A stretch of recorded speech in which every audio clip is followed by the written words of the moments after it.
અમરેલી જિલ્લાના બાબરામાંથી ચોંકાવનારી ઘટના સામે આવી છે। બાબરાના કરિયાણા રોડ પર આવેલી એક દુકાનમાં આમ આદમી પાર્ટીના બાબરા પ્રમુખ કૌશિકભાઈ ભરાડ દારૂ પીતા હોવાનો વિડીયો સોશિયલ મીડિયામાં વાયરલ થયો છે। બાબરા નગરપાલિકા સામે આક્ષેપ કરતી આપ પાર્ટીના પ્રમુખ ખુદ દારૂ પીતા ઝડપાયા હોવાનો વિડીયો સામે આવતા ચર્ચાનો વિષય બન્યો છે।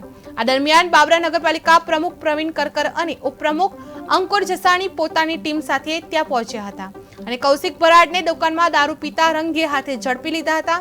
વિડીયો વાયરલ થતા રાજકીય વર્તુળમાં ભારે ચર્ચા શરૂ થઈ ગઈ છે। પાર્ટીના તેઓ મદિરાપાન કરી રહ્યા હતા અને અમારા નજરે ચડતા અમે તેનું લાઈવ શૂટિંગ ઉતાર્યું કે ભાઈ આ તમે ન કરો અને આ સમય જોવો, સવારે 11:30 કલાકે તમે આ વસ્તુ કરો છો તો આમ આદમી પાર્ટીના પ્રમુખ મદિરાપાન કરતા હોય સવારે 11 વાગ્યે તો આમ જનતાનું તે લોકો શું સારું વિચારી શકે।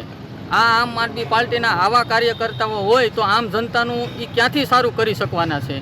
અને જ્યારે અમારા વિકાસના કામો ચાલુ હોય ત્યારે આ પ્રમુખ કે સોશિયલ મીડિયામાં પાર્ટીના તેઓ મદિરાપાન કરી રહ્યા હતા અને અમારા નજરે ચડતા અમે તેનું લાઈવ શૂટિંગ ઉતાર્યું કે ભાઈ આ તમે ન કરો અને આ સમય જોવો, સવારે 8:30